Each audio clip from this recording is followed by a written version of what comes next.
The email showed up on a Tuesday mid-morning. It came without fanfare. No urgent subject line, no red flag, just a quiet line in my inbox, final transfer, Elm & Co.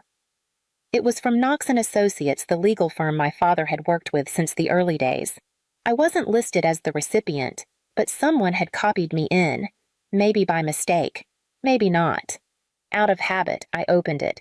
I didn't expect anything, certainly not what I found in paragraph 3. Effective January 1st, full operational control equity transfer and brand title of Elm & Co. will be reassigned to Ms. Chloe Ellison. I read it twice. Then once more, just to be sure I hadn't misunderstood. My name wasn't mentioned anywhere, not in the transfer, not in the acknowledgments, not even in the CC line.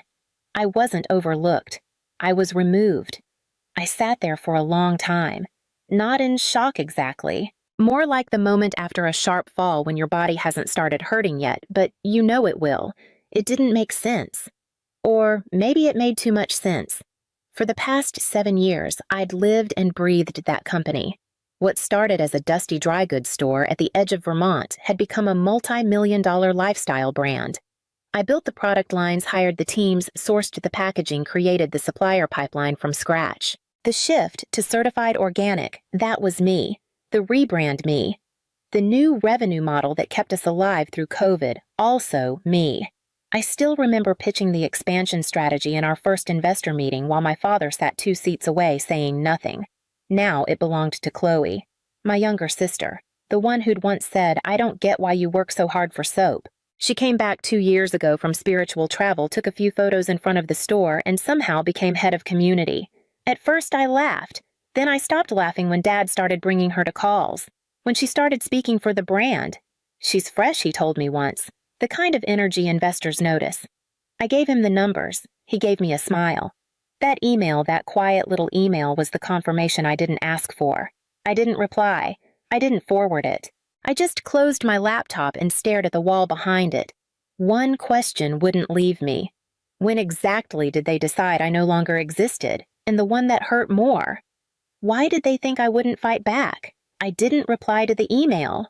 I didn't forward it. I didn't even mention it to anyone. Instead, I opened a folder I hadn't touched in years, the original archive I built when we were still calling it the shop, not a brand. Inside were early brand assets, PDFs, mock-ups, supplier contracts, handwritten timelines, copy drafts I'd written on flights and edited between shifts. It wasn't nostalgia. It was record-keeping. I'd always been the one who kept the paper trail. The first logo file was still there.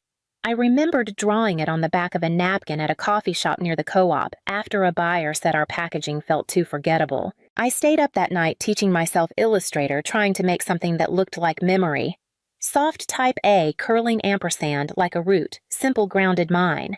Dad had said it looked a little handmade, but I convinced him to test it. It tripled our wholesale orders in under 3 months. I pulled up the current website. The ampersand was gone. So was everything else I recognized. New logo, new name, new tone. Under our journey, the story began in 2021. Not a single photo from before. Not a mention of our first storefront or the 5 years we spent loading boxes ourselves. Just Elma Studio was founded by Chloe Ellison as a space for intentional beauty and mindful design. I searched for my name. It wasn't there. I checked the blog archive media mentions the press section. Nothing. The interview I did with our first national stockist gone. The local article where I explained our early product sourcing process not linked. Even my quote about small rituals, the one that used to be printed on the inside flap of every box replaced by a line from Chloe. I want every product to feel like light in your hands. I opened Chloe's LinkedIn. She had updated her title, founder and CEO, Elma Studio. Public speaker, brand visionary. In one video clip, she held up the bar soap I spent 3 winters perfecting, the one we used to call Snow Day. She smiled and said, "This one's my favorite. I made it for my mom." I watched in silence as she described the scent like it came from her childhood, not mine. They hadn't just taken the business. They'd rewritten its origin story. And I wasn't just cut out, I was smoothed over. They'd lifted the language, the ideas, the textures, but not the fingerprints, not the parts that pointed back to me. I checked the brand's latest investor deck. In the milestone slide, the timeline started in 2021. It listed first major retail partnership, which I had negotiated in 2019. Sustainable pivot, which I had pitched during lockdown. The only thing new was the name. I thought back to something Dad once told me during a late-night strategy meeting. No one remembers who poured the concrete. They just see the windows. At the time, I thought he meant we were a team, that he was reminding me not to chase attention.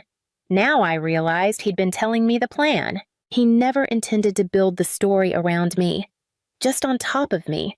I didn't call my father. I didn't reply to Chloe's text. I didn't write a long email or request a meeting. I didn't ask why they erased me. I already knew.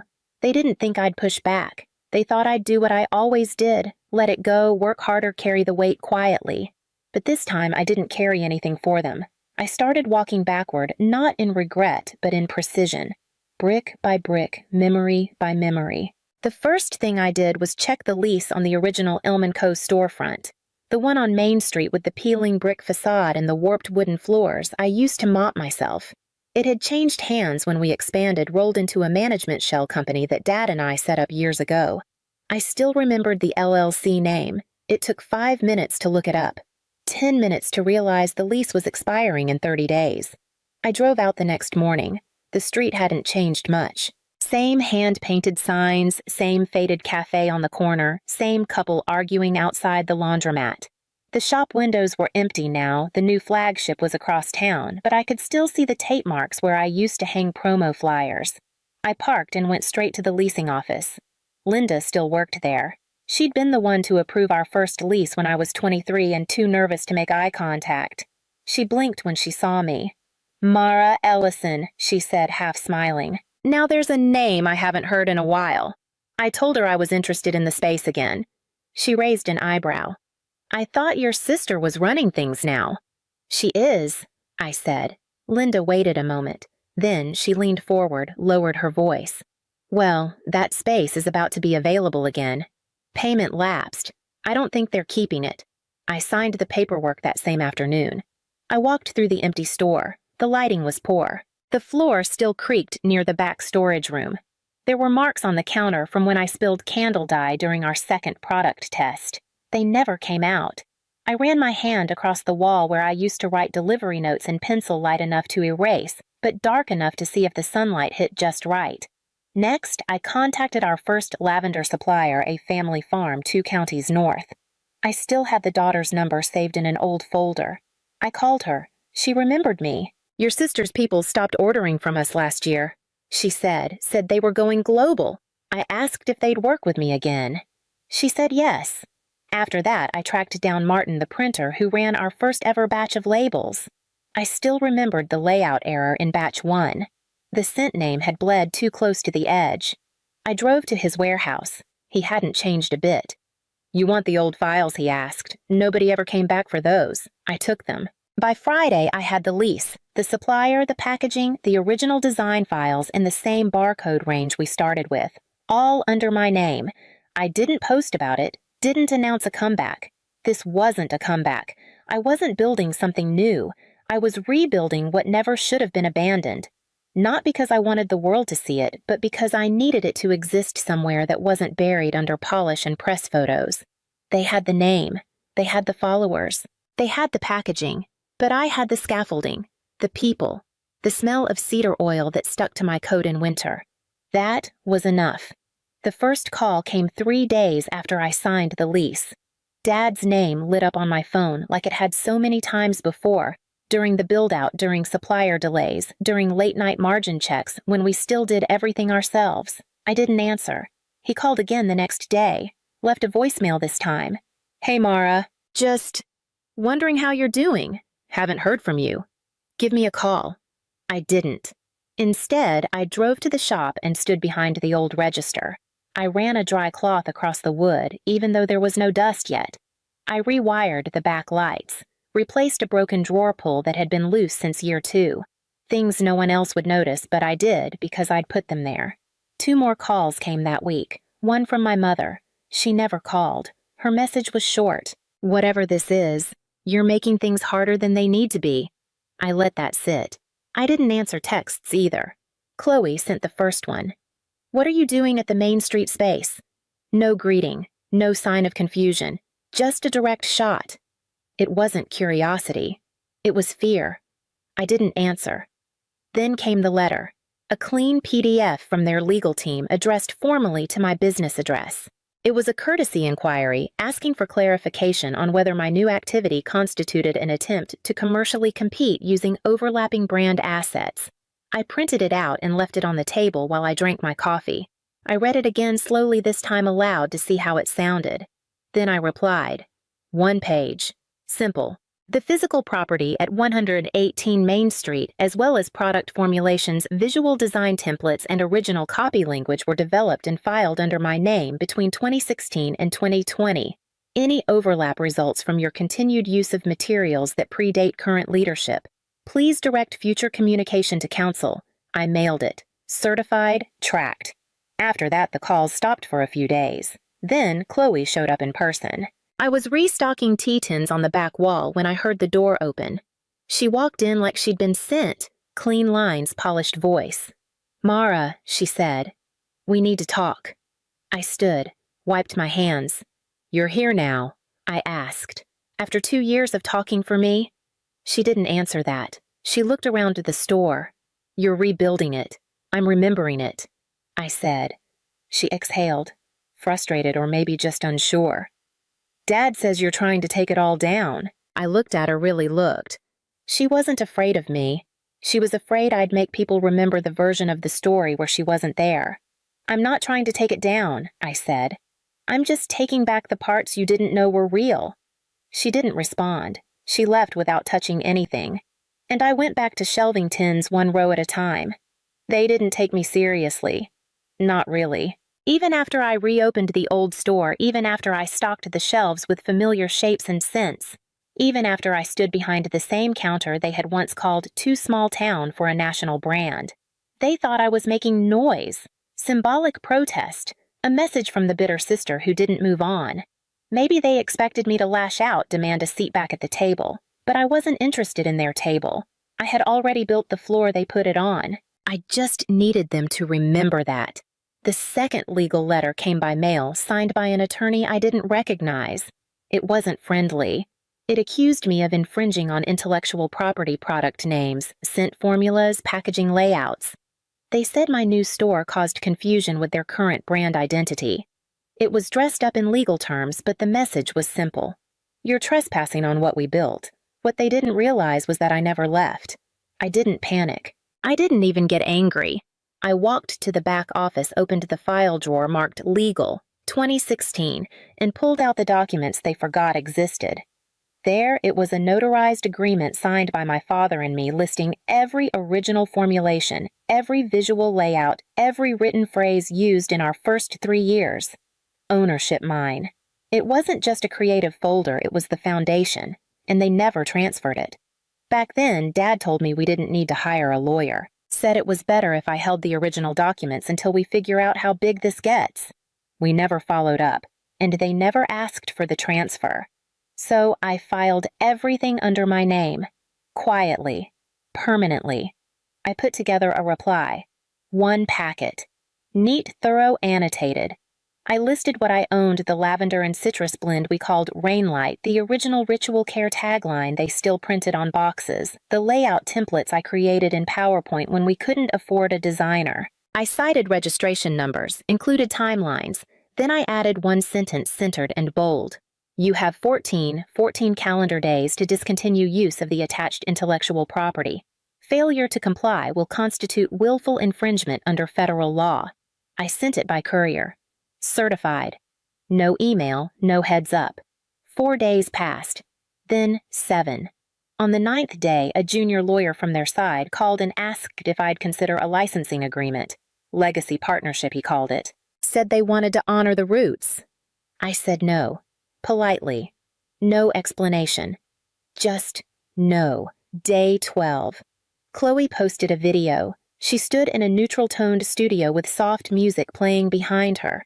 We're entering a new chapter, she said, a reimagined brand that reflects who we are now, not where we began. The caption was full of buzzwords, growth-forward vision. But what I saw was something else withdrawal. Over the next month, their packaging changed, the copy softened, the names disappeared. The labels got cleaner but emptier. One by one, the things I made stopped showing up in their feed. No one announced it. There were no headlines. But I knew what it meant. I didn't sue. I didn't go public. I didn't send a final message or leak a single file. I just watched as they erased what they once took quietly and completely, because they no longer had the right to hold it. I never wanted to destroy what they built. I only wanted them to stop building it on top of me. The rebrand happened quietly. No public apology, no announcement of rights transferred or names removed. Just new packaging, new language, a reshuffled website. Elma Studio became Studio Elma. The shelves looked cleaner, the copy sounded vaguer.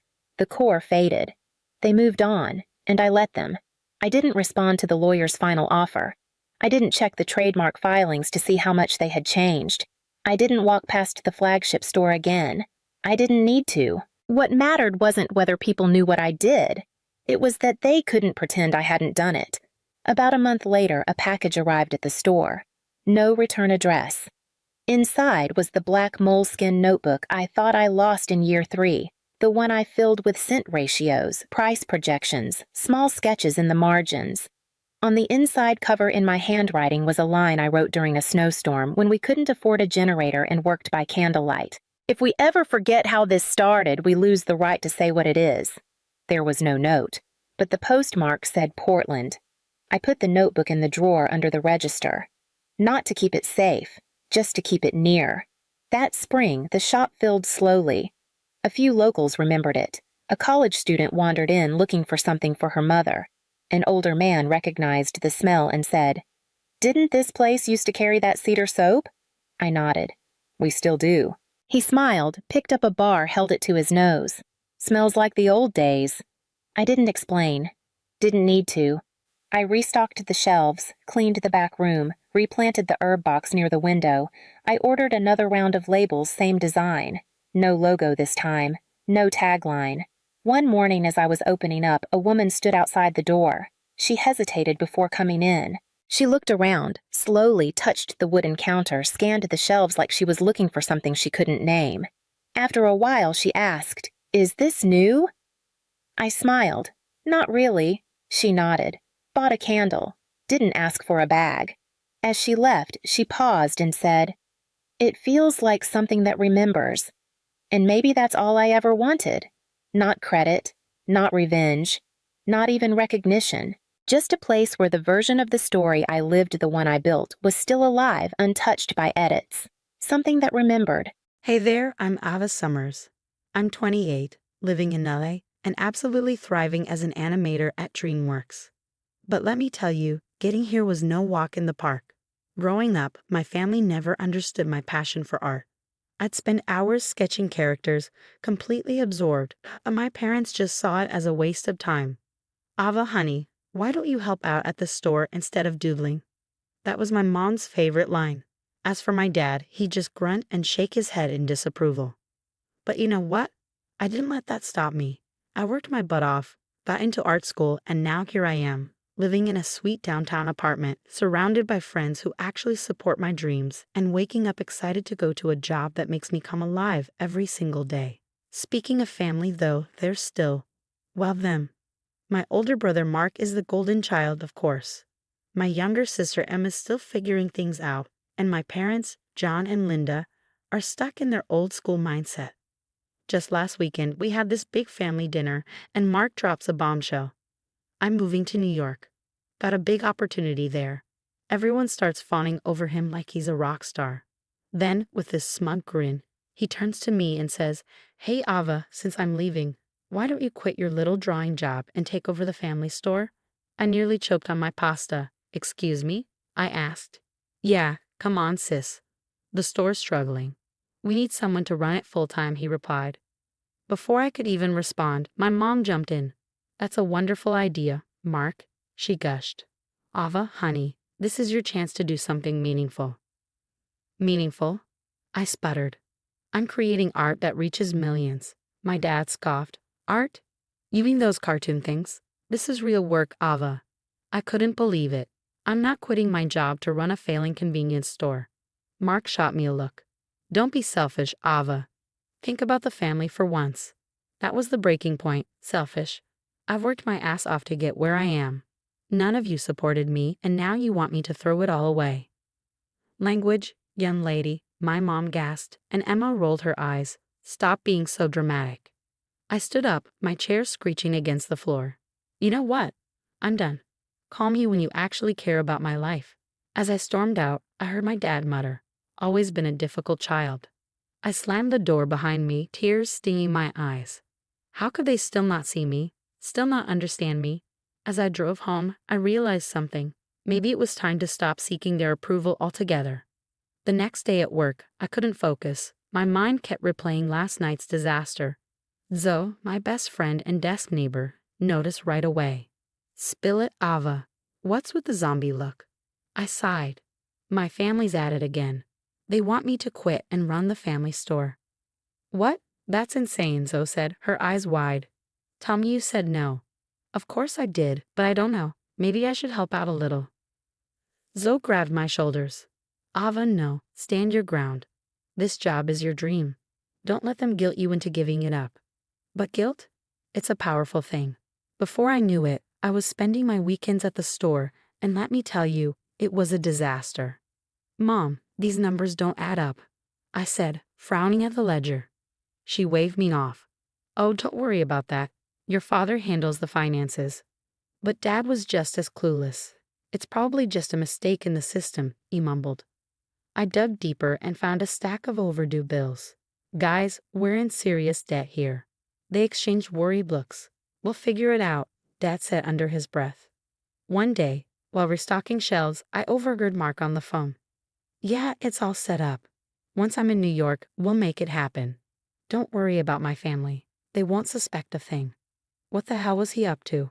Between the store and my actual job, I was burning out fast. My latest project at work was suffering, and my boss wasn't happy. Ava, this isn't up to your usual standard. Is everything okay? I forced a smile. Yeah, just a bit tired. I'll fix it, I promise. Even Ryan, my boyfriend, was getting frustrated. Babe, we barely see each other anymore, he complained one night. I know I'm sorry. It's just family stuff, I said. He rolled his eyes. It's always family stuff with you. I felt like I was drowning, trying to please everyone and failing miserably. Then came the night that changed everything. I'd been trying to reach Ryan all day, but he wasn't answering. Worry gnawed at me. I decided to surprise Ryan at his place. Using the spare key, I let myself in, calling out, Ryan, you home? That's when I heard it, giggling, coming from the bedroom. My heart pounded as I pushed the door open. There they were, Ryan and Emma, my sister, tangled up in bed together. They scrambled to cover themselves, but the damage was done. Ava, it's not. Ryan stuttered, while Emma just looked away, unable to meet my eyes. It felt like a punch to the gut. My boyfriend, my sister, the two people I thought I could trust. How long? I managed to choke out, my voice barely above a whisper. Ava, please. Emma started, her voice shaky. How long? I screamed, my voice breaking. Ryan hung his head. A few months. I stumbled backward, my world spinning. Without another word, I turned and ran. Ran from the betrayal, the lies, everything I thought I knew. Tears blurred my vision as I drove home, one thought echoing in my mind. Who can I trust now? After that night, I threw myself into work at the store. If I stayed busy, I wouldn't have to think about Ryan or Emma. But the more I dug into the store's finances, the more things didn't add up. Something was seriously wrong. Zoe, I need your help, I said one day at lunch. Something's off with my family's store, and I think it's connected to Mark's big opportunity in New York. Bless her heart, Zoe didn't hesitate. I'm in. What do you need? We spent weeks digging, using every spare moment, late nights, weekends, you name it. And what we found made me sick to my stomach. Mark's been embezzling money for years, I told Zoe, staring at the evidence on my laptop. He's been siphoning off profits, faking inventory losses. No wonder the store's been struggling. I knew I had to confront my parents, but I wasn't prepared for what came next. Mom, Dad, I need to show you something, I said, laying out the documents on the kitchen table. What's all this? Dad frowned, his eyes scanning the papers. I took a deep breath. Mark's been stealing from the store. Look, here are the transfers, the fake inventory records. Mom cut me off, her voice icy. Ava, stop it. How dare you accuse your brother of something like this? I'm not accusing, I have proof, I insisted, but Dad slammed his hand on the table. Enough? You've always been jealous of Mark's success. This is a new low, even for you. Before I could say another word, the front door opened, and in walked Mark, looking smug as ever. Hey family, guess who's back? He said, all charm and arrogance. Mom rushed over to hug him. Mark, what happened to New York? He shrugged casually.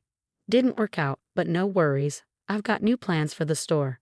I couldn't believe what I was hearing. New plans? You mean more ways to steal from us? Mark's eyes narrowed as he glanced at the documents I held. What are you talking about? I know what you've been doing, embezzling, faking inventory reports, I said, my voice firm. Mark chuckled, but I saw the panic flicker in his eyes. She's lost it, he laughed, turning to our parents. You don't believe this, right? To my horror, they sided with him. Of course we don't, honey, Mom said, pulling him closer. Ava's always been dramatic. A huge argument erupted, everyone yelling over each other, voices overlapping, accusations flying. I stood there in disbelief, watching my family unravel right before my eyes. And for the first time, I wondered if I even belonged in this family anymore. You ungrateful brat, Dad roared, his face flushed with anger. After everything we've done for you. Mom was crying, and Mark played the victim perfectly, shaking his head in disbelief. I can't believe you make up such lies, Ava. You need help. I stormed out, feeling more alone than ever. The next day, my boss called me into her office. Ava, your work has been slipping. If this continues, we'll have to reconsider your position here. I nodded, numb. I understand. It won't happen again. That night, I went back to the store, hoping to clear my head. That's when I overheard Mark on the phone. Yeah, the sale's almost finalized. Once the store's gone, we'll split the money, and no one will be the wiser. He was planning to sell the store behind everyone's back. I sat in my car for hours, weighing my options. My family wouldn't believe me, my job was on the line, and Mark was about to destroy everything. Finally, I made a decision. I couldn't let Mark win. I couldn't let my parents lose everything. And I couldn't give up the career I had worked so hard for. It was time to stop playing nice. It was time to expose the truth, no matter the cost. The next morning, I called my parents. I'm done helping at the store. I need to focus on my work. Dad scoffed. Typical, always thinking of yourself. I bit my tongue and hung up, then made an anonymous call to the IRS. At work, I threw myself into my animation project. Long nights, endless cups of coffee. But it was worth it. When I finally presented it, the room erupted in applause. My boss pulled me aside, beaming. Ava, this is incredible. We're promoting you to lead animator on our next big project. I was on cloud 9 until my phone buzzed with a news alert. Local business owner arrested for tax evasion and fraud. My stomach dropped. It was happening. I rushed to the store, where I found my parents in shock as IRS agents combed through everything. What's going on? Mom cried. An agent approached us.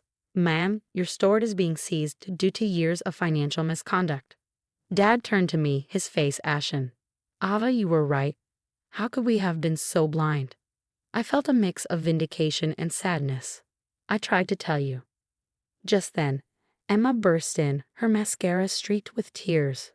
Ava, I'm so sorry. Ryan, he cheated on me too. With my best friend. I couldn't help but laugh bitterly. Karma's a bitch, isn't it? The next few weeks were chaos. Mark was facing serious jail time. The store was gone, and my parents were drowning in debt. Ava, honey, Mom pleaded over the phone. We need help. Could you lend us some money? I took a deep breath. No, Mom, I can't. But we're family, she said, her voice breaking. Family? I scoffed. You haven't acted like family in years. I'm done. I hung up, hands shaking but feeling lighter than I had in a long time. A month later, I got an offer from a top animation studio in New York. I didn't hesitate. As I packed up my LA apartment, Zoe helped, tears in her eyes. I'm going to miss you, girl, but I'm so proud of you. I hugged her tight. I couldn't have done this without you. 6 months later, I was thriving. My new project was gaining buzz. I had an amazing group of friends, and for the first time in forever, I felt truly happy. One sunny Saturday, as I sketched in Central Park, my phone rang. Mom's name flashed on the screen. I stared at it, memories flooding back, the arguments, the betrayals, the years of feeling like I was never good enough. I looked up at the bustling city around me, at the life I had built for myself. I declined the call. As I went back to my sketch, a sense of peace washed over me. I was finally free. Free from expectations, free from toxic relationships, free to be me. And you know what? It felt good. Hi, I'm Emily, a 30-year-old mom juggling the joys and chaos of raising two energetic toddlers. Packing for a family trip with them is like planning a small military operation. Diapers, snacks, toys, extra outfits, everything double-checked. With our tickets booked for Los Angeles, I was eagerly anticipating some much-needed downtime in the California sun. More than that, I was excited for my sister Abby to finally meet the youngest of my little chaos crew. At the airport, the kids were buzzing with excitement, their tiny faces pressed against the glass as they watched planes take off. "Look, Mommy, it's flying." My eldest squealed, tugging on my hand as I shifted the weight of the diaper bag on my shoulder. "Yeah, buddy, we're flying too," I said with a smile, though my back was already aching under the load of our carry-ons. Andrew had gone to get our boarding passes, but he was taking suspiciously long. When he finally returned, there was a sheepish look on his face that didn't bode well. "I got us checked in, but there's something I need to tell you," he muttered, avoiding my eyes. My stomach tightened. "What is it? Don't tell me there's an issue with the tickets." No, he stammered. "You and the kids are all set in economy, but I upgraded myself to business class." His words hit me like a ton of bricks. "You did what?"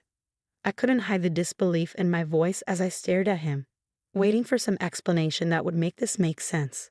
I'd just been feeling really stressed lately, and I thought the extra space would help me relax, he said, his voice trailing off when he saw my expression.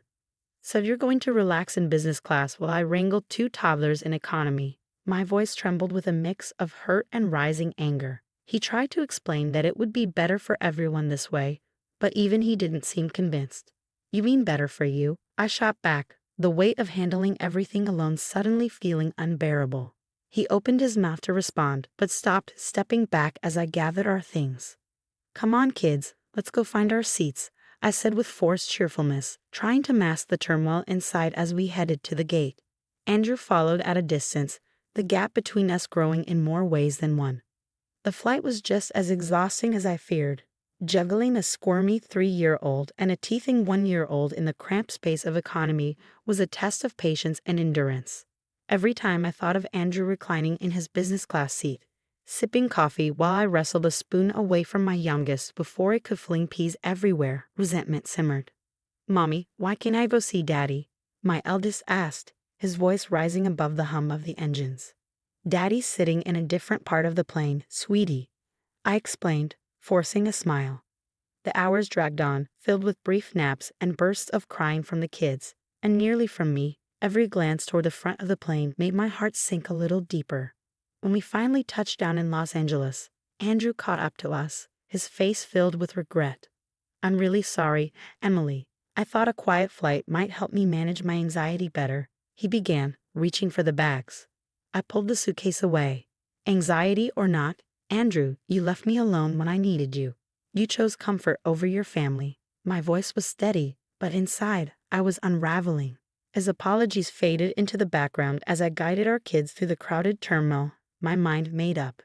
At Abby's house, I was welcomed with open arms, a warmth I didn't realize how much I'd been missing.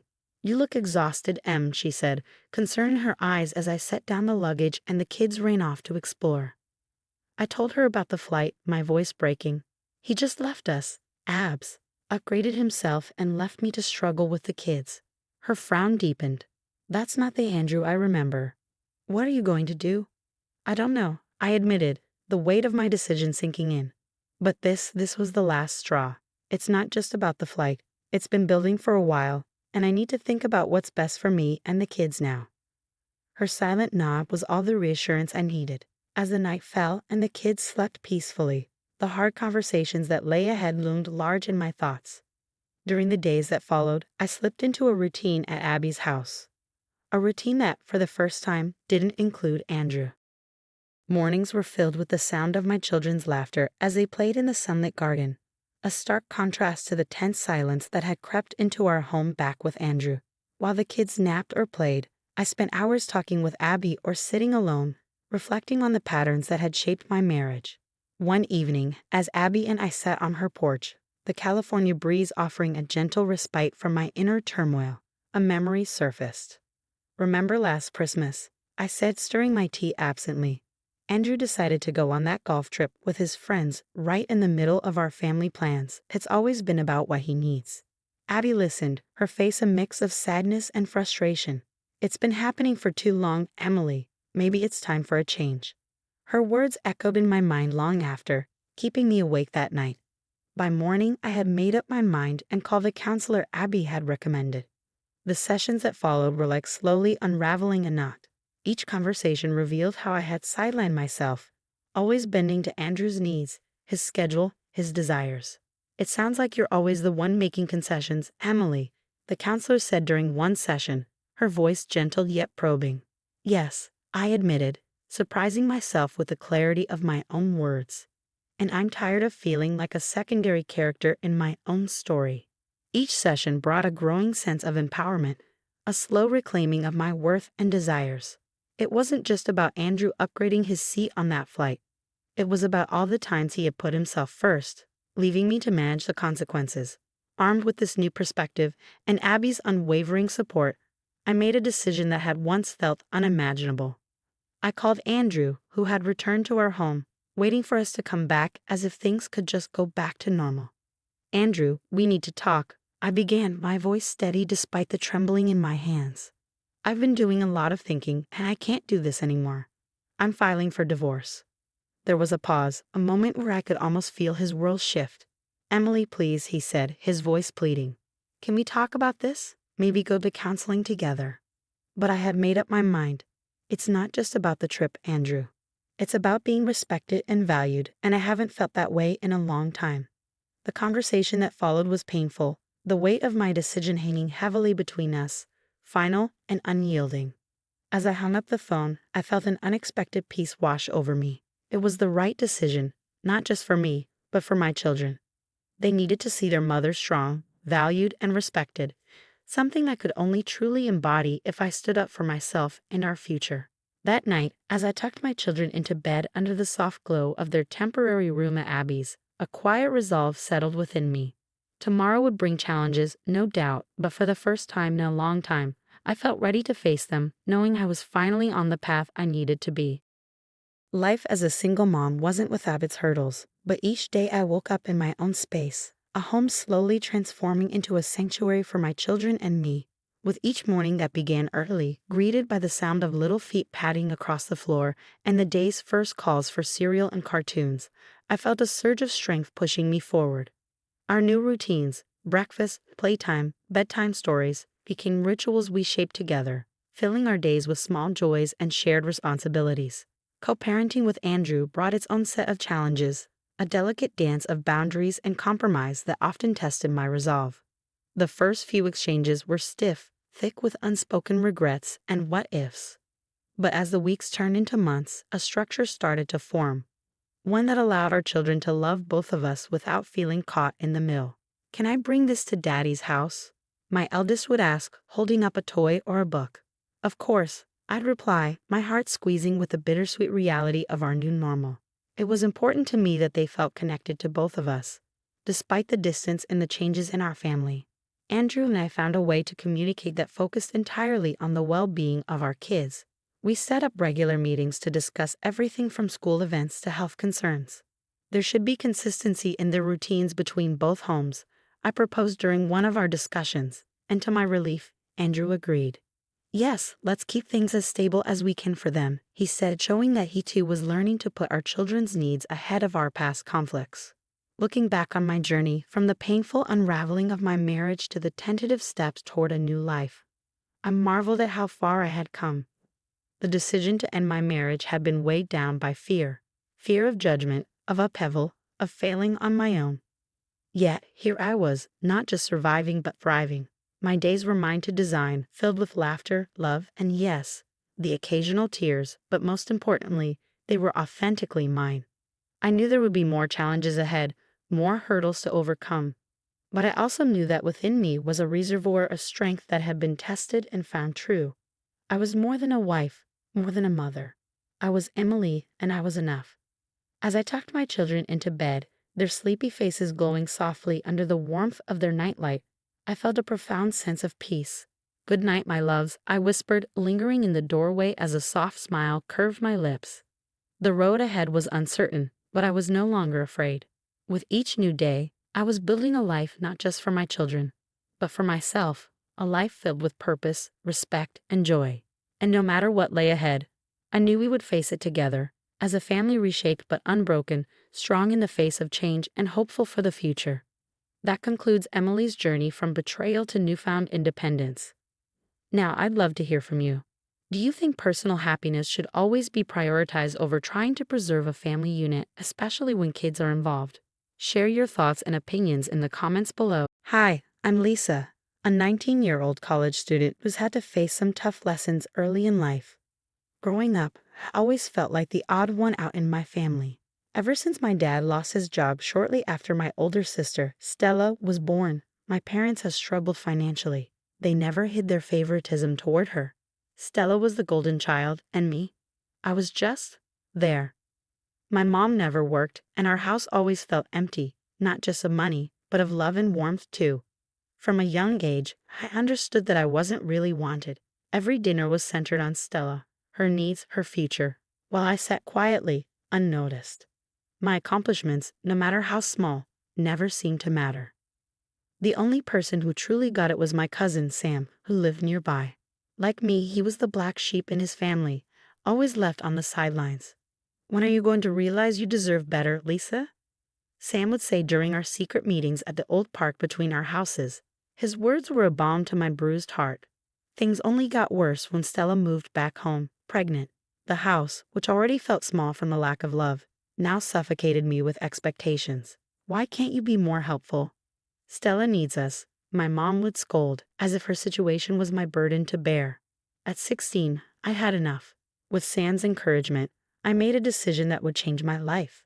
"You can stay with me," Sam offered one night as we sat beneath the stars, my world crumbling around me. "We'll figure this out together." Living with Sam wasn't easy. He had his own financial struggles. But together, we faced the world as allies, not alone. He showed me that family isn't just about blood. It's about who stands by you when everything else falls apart. As Stella's due date approached and the demands at home grew louder, I packed my few belongings and left a note. I didn't want another confrontation, so it was brief, just enough to let them know I was safe but gone. I remember looking back at that small, dimly lit house, feeling a mix of fear and relief. The fear was for the unknown ahead. The relief was from breaking free of the chains that had held me down for so long. That night, as Sam and I sat in our cramped but warm new place, I knew I had taken my first real step toward independence. It was the start of a new chapter, one where I was no longer just a shadow in someone else's spotlight. This was my fight for a life where I was seen, heard, and valued. Living with Sam felt like taking my first breath of fresh air. It wasn't easy. We scraped by, counting every penny and sometimes barely keeping the lights on. But it was ours. This little life we were building was founded on mutual respect and support, not obligation or guilt. Our break came unexpectedly. One chilly evening, Sam got a call. I watched his face shift from confusion to shock and then to relief. His late grandparents, whom he spoke of with such love, had left him a small inheritance and a house in a quiet part of town. "We're moving, Lisa," he said, his voice light with disbelief.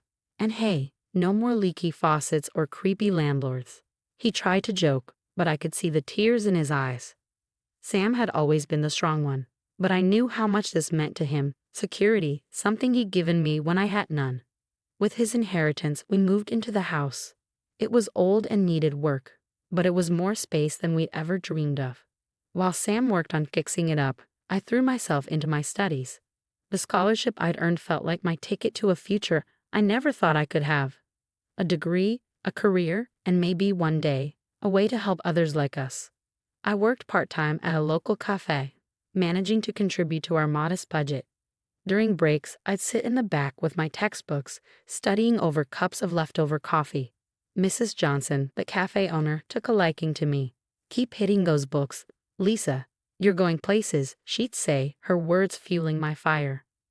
Our life wasn't luxurious, but it was ours.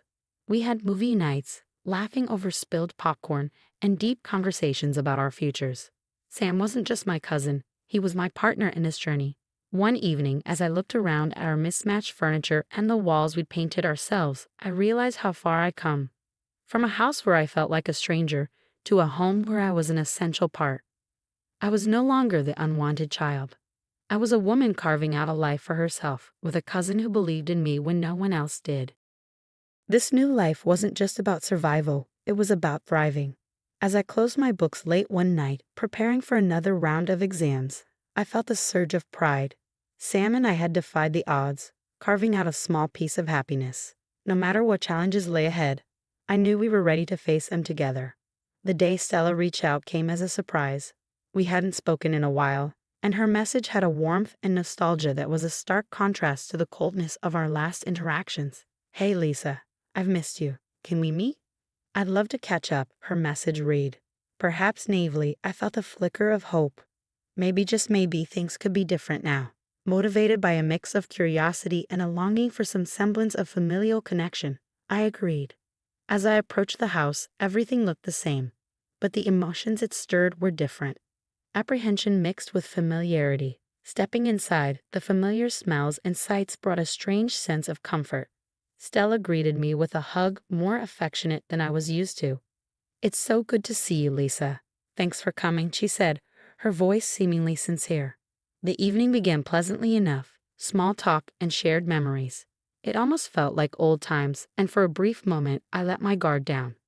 But as we sat down for dinner, the atmosphere shifted. I could sense there was an agenda lurking beneath the surface. "You know, Lisa, we've been struggling a lot lately," Stella started, her tone taking on a calculated edge. "Mom and Dad are really behind on rent, and we thought, maybe you could help." Their eyes were all on me, expectant, as if I somehow owed them this. The request hit me hard. After all the years of neglect and favoritism, they now wanted my help because they assumed I could afford it. "I'm sorry, but I can't do that," I replied, my voice steady despite the storm of emotions inside. Mom's face hardened, her tone turning sharp. "After everything we've done for you, this is how you repay us? By abandoning your family?" Her accusation felt like a slap in the face. "Everything you've done," I retorted, barely holding back the frustration. "I was never part of this family the way Stella was. How can you ask this of me?" The dinner ended abruptly. I stood up, my chair scraping loudly against the floor. "I think I should go," I said, the finality in my voice mirroring the finality of my decision. As I walked out and closed the door behind me, it felt like more than just leaving the house. I was walking away from the manipulative ties they had tried to wrap around me once again. On the drive back, my emotions were a tangled mess. There was clarity in what had happened, but it was bittersweet. I was free from their expectations, but painfully aware of the deep rift that now lay between us. When I got home, Sam was waiting, ready to listen. "I told them no, Sam," I began, the words tumbling out. He nodded, his expression understanding, offering the comfort I needed. We sat on our old couch, one of the few relics from his grandparents, and I poured out everything. "It's like every time I think we might be able to be a family, they show their true colors," I said, feeling a familiar sting of tears. "You did what you had to do, Lisa. You can't keep setting yourself on fire to keep others warm," Sam said softly. His words were simple but profound, and they helped calm the turmoil inside me. That night, I lay awake, reflecting on everything. The false hope of reconciliation was just another reminder of why I had left in the first place. I realized then that my independence wasn't just about putting physical distance between me and my family. It was about emotional and financial independence too. Sam and I had built a life of mutual support, and I wasn't about to trade that for a family that only saw me as a means to an end. In the weeks that followed, Sam and I focused on our future. He had recently been approached by a local school to help direct their annual musical, a passion project that was both exciting and daunting. His enthusiasm was contagious. We spent evenings discussing set designs and audition plans. "I think this could be a big thing for me, Lisa, and I want you to be part of it every step of the way," Sam shared one night, his eyes sparkling with excitement. "And I will be, Sam, just like you've always been there for me," I promised, feeling proud of the man who had stood by me through it all. That painful encounter with my family had become a catalyst for deeper reflections on my own life and aspirations. I was more than just the unwanted daughter. I was more than just a survivor. I was a scholar, a partner, and a friend. College was challenging, but fulfilling. I discovered a passion for social work, a field that resonated deeply with my own experiences. Each day was another step away from my past and toward the future Sam and I were building. We weren't just surviving, we were thriving, shaping our own lives. My resolve only grew stronger. Breaking free from my family's expectations wasn't heartless, it was brave. As time passed, the guilt that had once gnawed at me began to fade. I realized self-preservation wasn't selfish, but necessary. My journey wasn't just about creating distance from the toxicity. It was about embracing a life built on mutual respect and love, given freely and not used as currency. Reflecting on everything, I knew the decisions I'd made, however tough, were the right ones for me. And with Sam by my side, I felt hopeful and ready for whatever lay ahead. Together, we weren't just breaking free from our pasts. We were moving toward a future full of possibility. Months had passed since the dinner that severed the fragile ties with my family. The silence that followed was both a relief and a source of reflection. One quiet afternoon at the cafe where I worked part-time, I heard unexpected news about Stella. A mutual acquaintance, seeing the concern on my face, reluctantly shared that Stella had been evicted and had to place her daughter with a friend. The news hit me harder than I expected. Despite everything, knowing that my niece was indirectly suffering pained me deeply. That evening, I sat on the back porch of the house Sam and I shared, lost in thought under the same stars that had witnessed so many of our late-night conversations and dreams. The cool night air brushed against my skin as I pondered my potential role in my niece's life. It wouldn't be immediate. The wounds with my family were still fresh, and I was only beginning to build a life I could be proud of. But the thought of being there for her in the future, when I was more settled, felt like the right path. As if reading my thoughts, Sam joined me on the porch. I turned to him and said, "I was thinking about my niece. Maybe someday I'll be part of her life when I'm ready, when I can offer her something positive." Sam nodded, his understanding clear. "You'll make that decision when the time's right, and it'll be the right one because you'll make it with your heart." His support, as always, was unwavering. Our life together moved forward with a gentle, promising momentum. Sam's work with the school musical was flourishing, bringing him new joy and fulfillment. It was wonderful to witness his passion come to life.